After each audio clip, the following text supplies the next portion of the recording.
Okay, class. The second part of our topic 4 is about leadership. Welcome to our discussion today. What is leadership? Class, before we dig into our topic, I want you to watch these videos available online and reflect on the traits and characteristics of the following leaders shown in the videos. So the definition of leading is that it is a management function which involves influencing others to engage in the work behaviors necessary to reach the organizational goals. The definition indicates that a person or a group of persons tasked with managing a group must assume the role performed by leaders. So while leading refers to the function, leadership refers to the process. How leaders influence the others. Managers are expected to maintain effective workforces. To be able to do so, they are required to perform leadership roles. So leaders are said to be able to influence others because of the power they possess. And power is defined as the ability of the leader to exert force onto other, to perform the necessary task to attain the goal of the organization. There are 5 bases of power, and these powers are the source of are the reason why leaders can influence others or can influence the people surrounding them. There are um, they are legitimate power, reward, coercive, referent, and expert power. So to define each one of them, legitimate power is that if a person who occupies the higher position has legitimate power over the persons in lower positions within the organization. For example, a supervisor can issue orders to the workers in his unit and compliance can be expected. Example of legitimate power is the power of the president over his country, or the power of our university president over uh, the whole CSU system. So he issues a special order, memorandum order, and all the personnel of this university are expected to comply. That is an example of a legitimate power. Next is the reward power. When the person has the ability to give rewards to anybody who follow orders or requests, is said to have reward power. So reward may be classified into 2 forms, material and psychic. Material rewards refer to the money or other tangible benefits like cars, house and lot, etc. While psychic rewards consist of recognition, praises, that's all. Coercive power, on the other hand, is when a person or the leader compels another to comply with orders through threats or punishment. He is said to possess a coercive power. So punishment may take in the form of demotion, dismissal, withholding of promotion. For example, you will be dismissed for not following an instruction, or you will not be promoted because you did not comply with the requirements. So that is an example of a coercive power. Then the referent power, when a person can get compliance from another employee because the latter would want to be identified with the former, and that person is said to have a referent power. Then lastly, the expert power.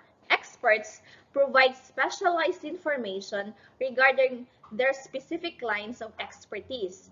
This influence, called the expert power, is possessed by people with great skills, for example, in technology, those scientists um, that specific specialization for their fields, because This expert power exercised by the environmental scientist, for example, was enough to force the government around the world to pass litigations favorable to the environmental protection. And that is an example of a expert power.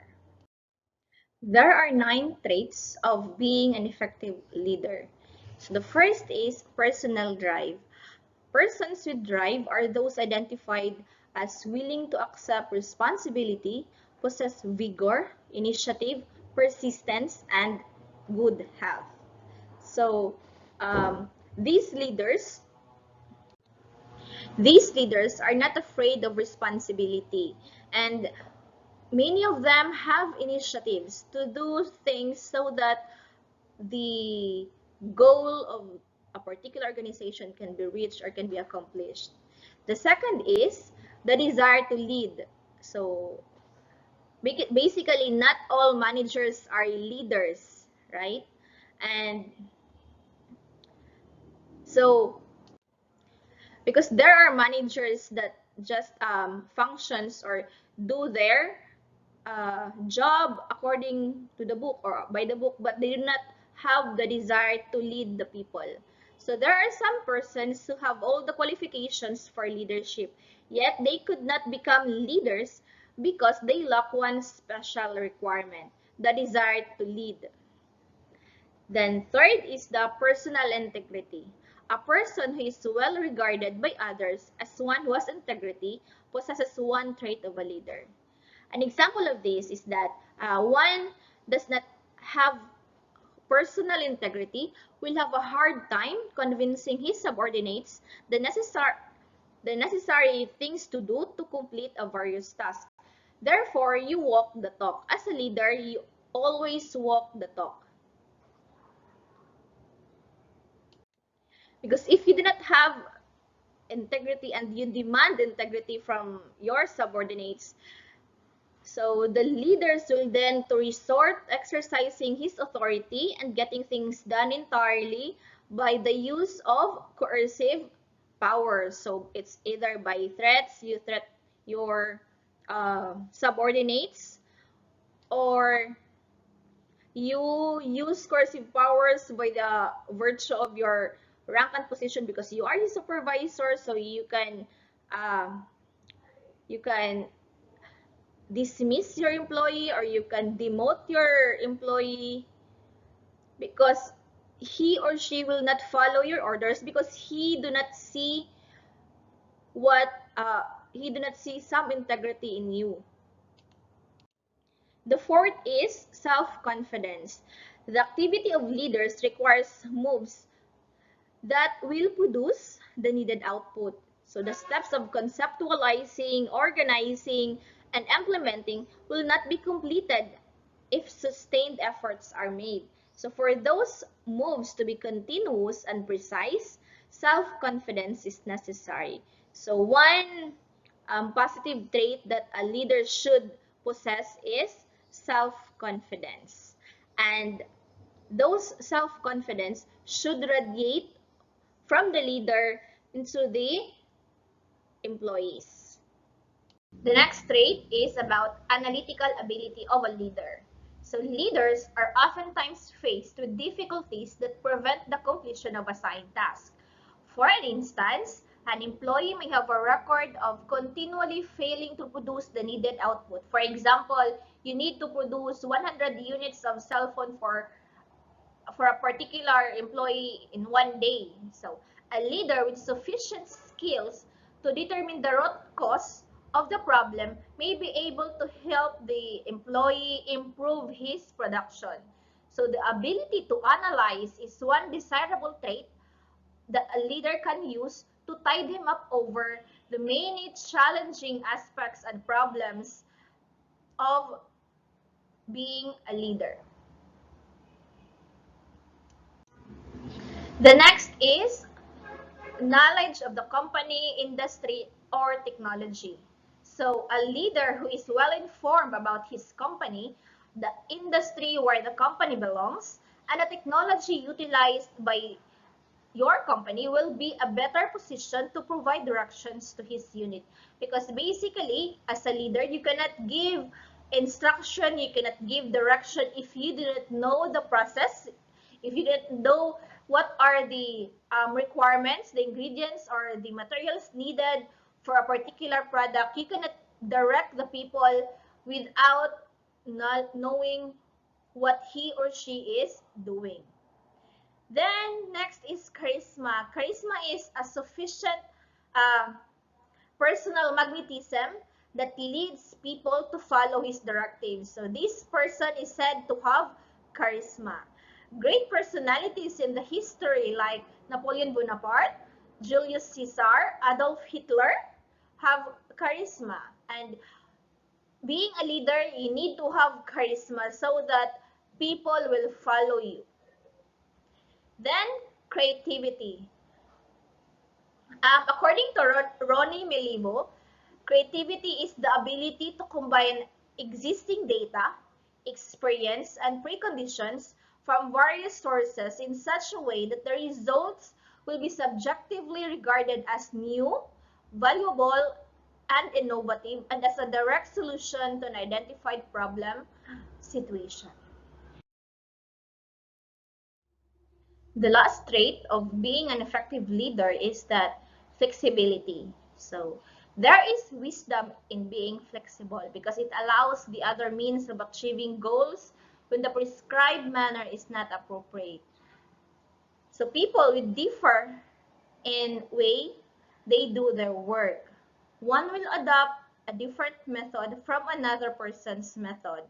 And a leader who allows this situation as long as the required outputs are produced is said to be flexible. For example, there are two defined methods in achieving or in surveying a particular area. So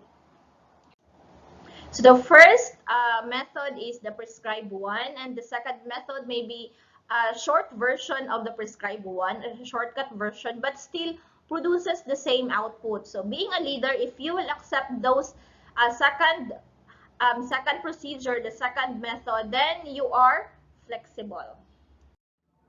In this figure, it shows the different skills needed at the different management levels. So for the first, but you can see in the figure that at all three levels of management, human skills is constant, diba? Because you are dealing with people. So all throughout the management, human skills is important. But as you can see, there are changes from technical skills from lower management to top management. So it decreases as you approach the top management, your technical skills decreases because it will be replaced with conceptual skills. Technical skills. These skills that a leader should possess will enable him to understand and make decisions about work processes, activities, and technology. Technical skills is a specialized knowledge needed to perform a job. So when a leader has the technical skill related to his area of responsibility, he will be more confident in performing his functions. The production manager, for example, must be able to perform production jobs if he wants to maintain a motivated workforce. Another example of a technical skill is that in a construction firm, the construction manager should have a sufficient technical skills to undertake construction work. So the manager of an electrical firm, on the other hand, must possess the skills on how to install and maintain electrical facilities and equipment. Now let's go to the human skills. These skills refer to the ability of the leader to deal with people, to talk to people, to negotiate with people, both inside and outside of organization. Good leaders must know how to get along with people, motivate them, and inspire them. So apart from motivating, human skills include coaching, communicating, morale building, training and development, help and supportiveness, and delegating. So there are two types of leadership. We have positive leadership and negative leadership. So when the leader's approach emphasizes on rewards, the style used is positive leadership.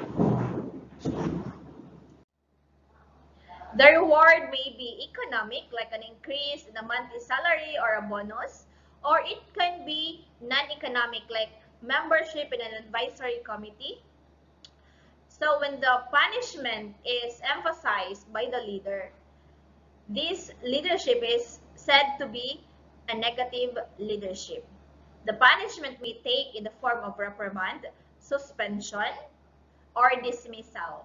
Leaders sometimes alternately use positive and negative leadership depending on the characteristics of the individual subordinates. There are three styles of leadership based on the use of authority. So these are autocratic leader, democratic or participative leader, and free rein leader.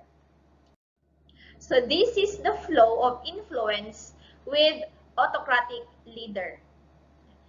So by definition, leaders who make decisions themselves without consulting subordinates are called autocratic leaders.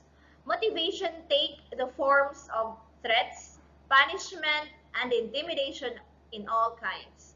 The autocratic style is effective in emergencies and when absolute compliance is needed.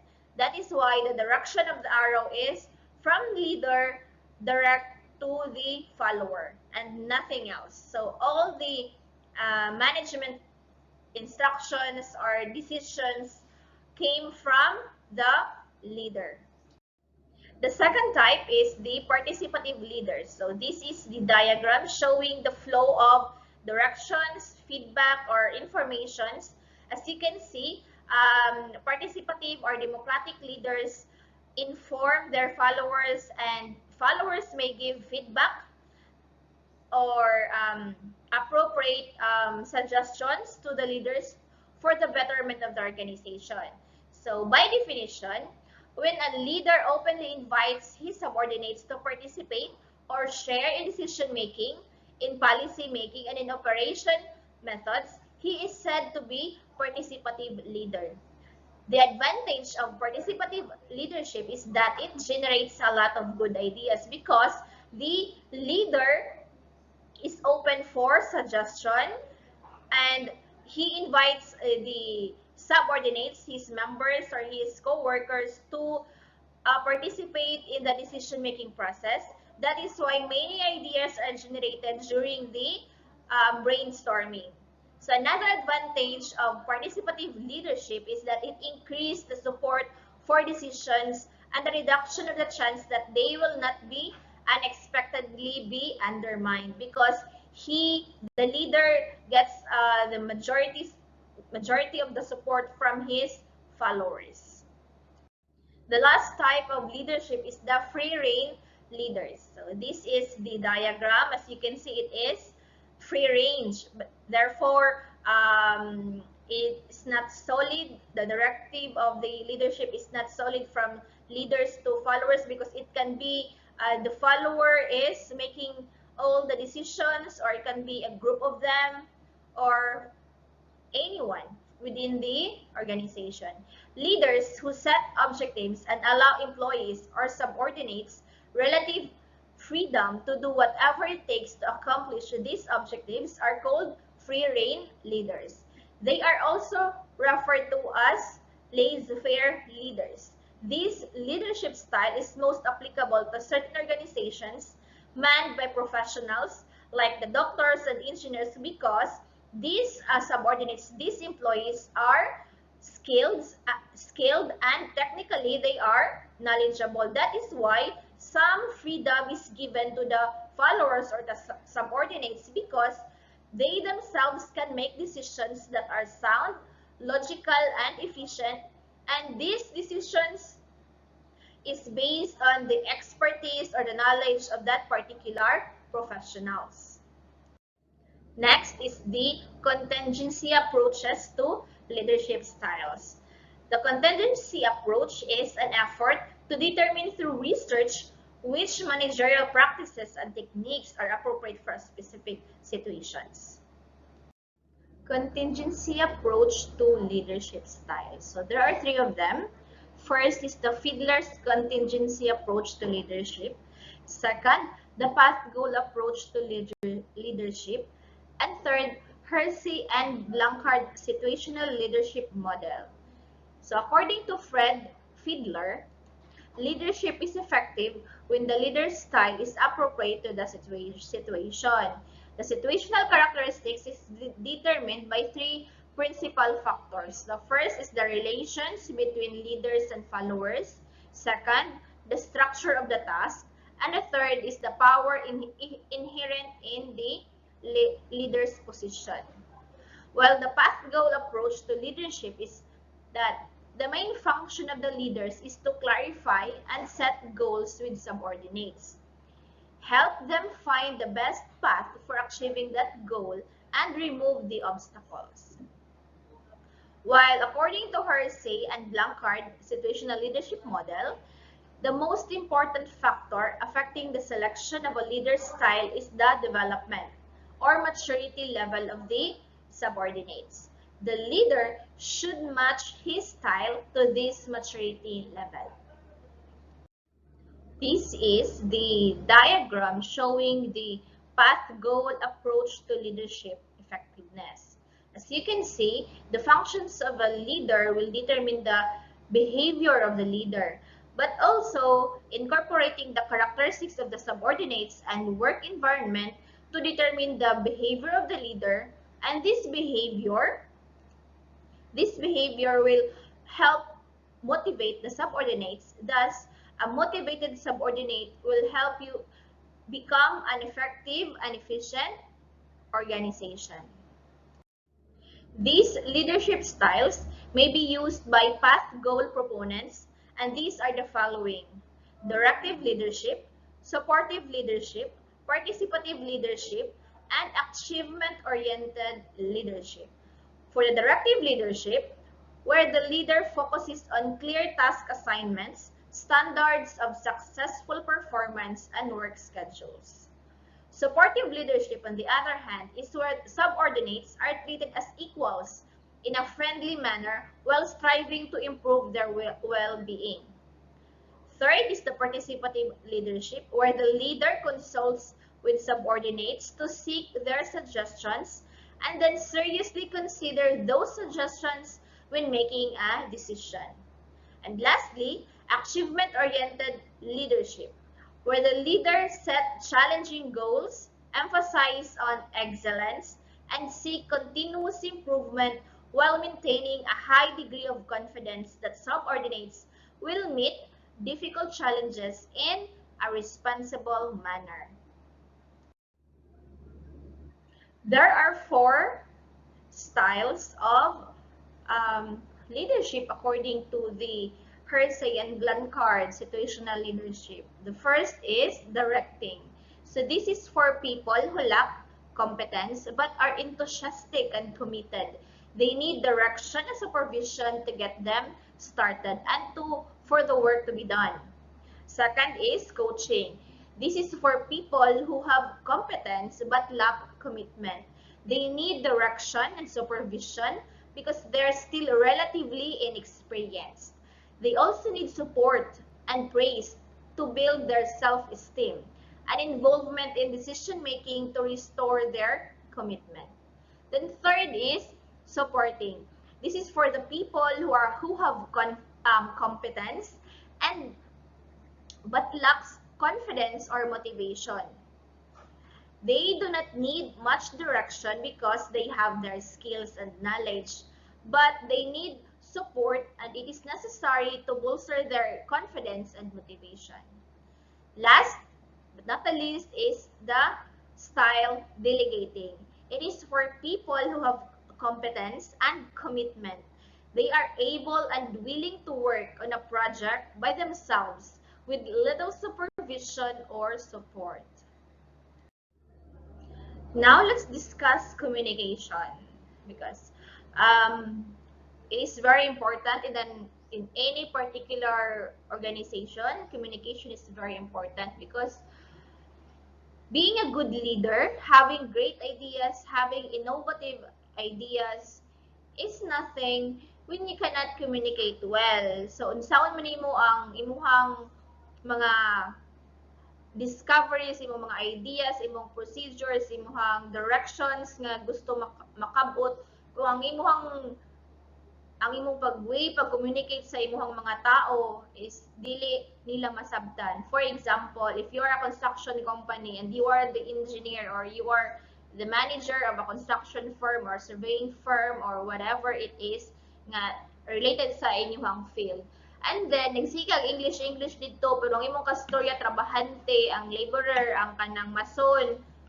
So, saan nyo pag-communicate properly if dili niya masabtan ang inyong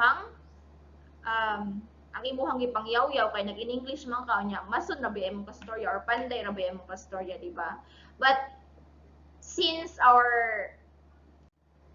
in our university, it is different because we are aiming to be a globally competitive school, a globally recognized university. That is why we are communicating with you in English. So, the definition of communication is that it is a transfer of information from a sender to a receiver, with the information being understood by the receiver. So, if a particular instruction was delivered and yet the receiver or the one that you talk to did not understand what you're saying or what is the meaning of those directives, then there is no communication. The purpose of communications are the following. First, to establish and disseminate the goals of an enterprise. Second, to develop plans for their achievement. Then, to organize human and other resources in the most effective and efficient way. To select, develop, and appraise members of an organization. Then, to lead, direct, motivate, and create a climate in which people want to contribute. And then, to control performance.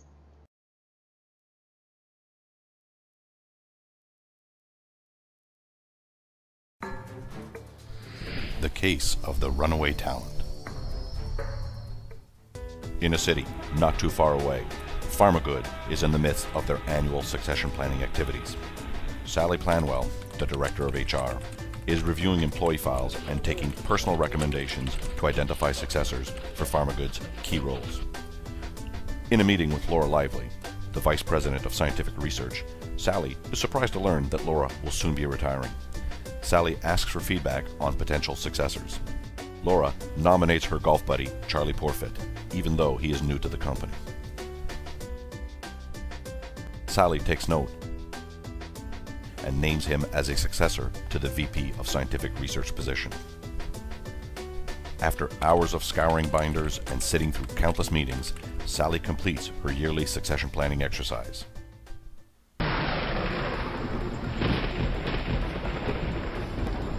Meanwhile, down in the lab, Jeff Hightalent, senior research scientist, is working on a groundbreaking disease cure.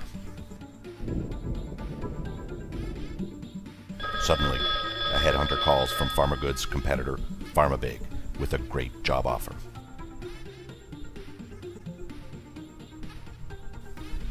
With no sign of advancement at Pharmagood, he decides to try his luck with Pharmabig. Jeff's knowledge, skills, ideas, and passion will not be easily replaced. A few months later, after Jeff's departure, the disease cure stalls. Also, Charlie is overwhelmed in his new role and has made many promises that he can't fulfill.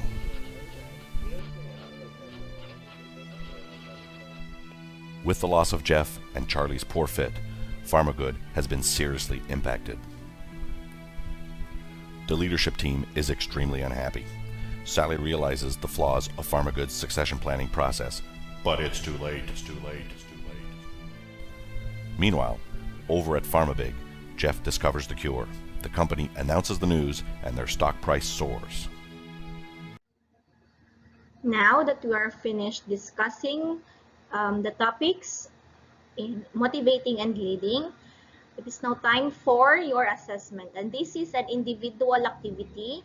So it's a case analysis of the runaway talent.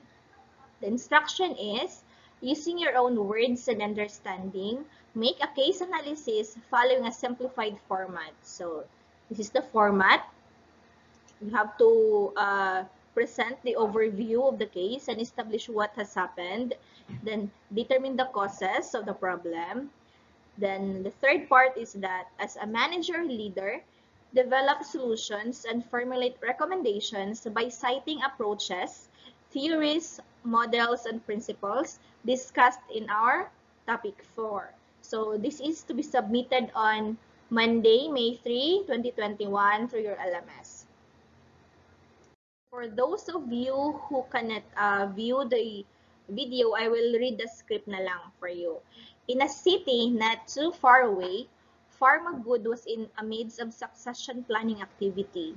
Sally Planwell, the director of HR, is reviewing employee files and taking personal recommendations to identify successors for Pharmagood's key roles.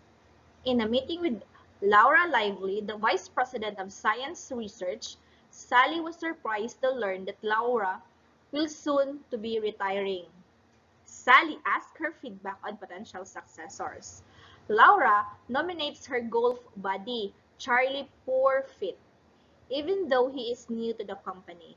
Sally takes note and names him as the successor to the VP for Scientific Research position. After hours of scoring binders and sitting through countless meetings, Sally completes her yearly succession planning exercise.